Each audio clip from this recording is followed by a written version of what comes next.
Telugu cinema చరిత్రలో ఆయన పేరు సువర్ణాక్షరాలతో లిఖించబడింది. ఆయన నటన కోసం ఆడియన్స్ థియేటర్స్కి క్యూ కట్టేవారు. ఎలాంటి పాత్ర అయినా సరే అలవోకగా నటించి ప్రేక్షకుల మనసులను గెలుచుకున్నారు. అంతేకాదు హీరోలకు మించిన స్టైల్ ఆయనది. విశ్వనట చక్రవర్తిగా సినిమా ఇండస్ట్రీలో చెరగని స్థానాన్ని సొంతం చేసుకున్నారు ఎస్వి రంగారావు. తన నటనతో కోట్లాది మంది ప్రేక్షకుల హృదయాలను కొల్లగొట్టిన ఎస్వి రంగారావు తన జీవితాంతం దర్పంతో రాజసంతో జీవించారు.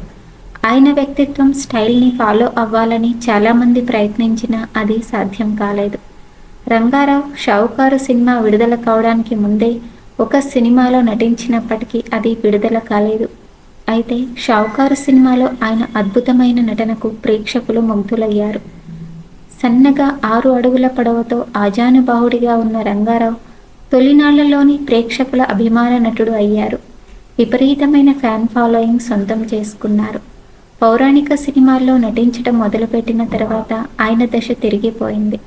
అప్పట్లో అగ్రనటులైన ఎన్టీఆర్, అక్కినేని నాగేశ్వరరావుల కంటే కూడా అధికంగా పారితోషికం తీసుకున్న ఏకైక నటుడిగా ఆయన చరిత్ర సృష్టించారు. ఎన్టీఆర్ అక్కినేని కంటే ₹1 ఎక్కువ ఇస్తేనే తాను నటిస్తానని పట్టుబట్టిన సంఘటనలు అనేకం ఉన్నాయట. ఈ డిమాండ్తోనే ఆయన సినిమాల్లో నటించేవారట. రంగారావు కేవలం గొప్ప నటుడిగానే కాకుండా విశేషమైన అభిరుచులు ఉన్న వ్యక్తిగా కూడా పేరు పొందారు. ఆయనకి పుస్తకాలు చదవడం అంటే ఎంతో ఇష్టం. షూటింగ్ సెట్లో కాస్త విరామం దొరికితే చాలు ఏదో ఒక పుస్తకం చదువుతూ ఉండేవారట. ముఖ్యంగా వివేకానందుని రచనలంటే ఆయనకు అపారమైన ప్రేమ. వివేకానందకు సంబంధించిన పుస్తకాలను సేకరించి జాగ్రత్తగా భద్రపరిచేవారట. ఆయనకి ఉన్న మరో ఆసక్తికరమైన హాబీ ఫోటోగ్రఫీ. ఆయన దగ్గర రకరకాల కెమెరాలతో పాటు ఒక 16mm కెమెరా కూడా ఉండేది.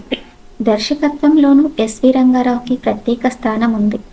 ఆయన దర్శకత్వం వహించిన చదరంగం, బాంధవ్యాలు వంటి సినిమాలు ప్రేక్షకుల ప్రశంసలను అందుకొని ప్రభుత్వ అవార్డులను కూడా పొందాయి.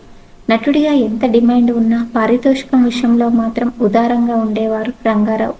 ఎక్కువ పారితోషికం తీసుకున్నా దానికోసం నిర్మాతలను ఎన్నడూ వేధించిన సందర్భాలు లేవని చెబుతారు. ఎస్వి రంగారావుకి ఉన్న మరో విలక్షణమైన అభిరుచి వేట. ఇప్పుడంటే వేట నిషేధం, కానీ అప్పట్లో వేటకు అనుమతి ఉండేది. రంగారావు దగ్గర ఒక బరువైన తుపాకీ ఉండేది. దాన్ని వారానికి ఒక్కసారైనా శుభ్రం చేసేవారట. తన జీవితంలో ఒక నిజమైన రారాజులా వెలిగిన ఎస్వి రంగారావుకి పద్మశ్రీ వంటి పురస్కారాలు లభించకపోయినా నేటికి ఆయన ప్రజల హృదయాల్లో చిరస్థాయిగా నిలిచిపోయారు. ఎస్వి రంగారావు నిండైన విగ్రహం. వెండితెర మీద కనపడగానే ప్రేక్షకుల చప్పట్లు, ఈలలు. ఒక్కసారిగా కళ్ళు చిట్లించి పెదవి విరిచి తల కొద్దిగా ఆడిస్తే ప్రేక్షకులకు మైమరపే. మాట పెదవి దాటకుండానే భావం ముఖంలో కనపడుతుంది. ఘటోత్కచుడు, రావణుడు, కీచకుడు, నేపాళ మాంత్రికుడు, హిరణ్యకశిపుడు, ఇంటి పెద్దన్నయ్య, మతిమరపు తండ్రి, ఏ పాత్రైనా ఆయనలో జీవిస్తుంది, ఆయనపై కోపం తెప్పిస్తుంది. బానిసలకు ఇంత అహంభావమా? ఎవరు సృష్టించినది మాటలు ఎలా పుడతాయి?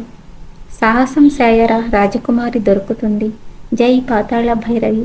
ఈ మాటలు వేటికవే ప్రత్యేకం. మాయాబజార్, పండంటి కాపురం, బాంధవ్యాలు, నర్తనశాల, సంపూర్ణ రామాయణం, భక్త ప్రహ్లాద, ఎన్ని చెప్పినా ఏదో ఒకటి మరిచిపోయినట్లే. రంగారావు గారి వివాహం 1947 డిసెంబర్ 27న ఏలూరులో జరిగింది. ఆయనది మేనరికం పెళ్ళి. ఈ వీడియో మీకు నచ్చినట్లయితే ప్లీజ్ లైక్ చేయండి, షేర్ చేయండి, సబ్స్క్రైబ్ చేయండి. Thank you for watching.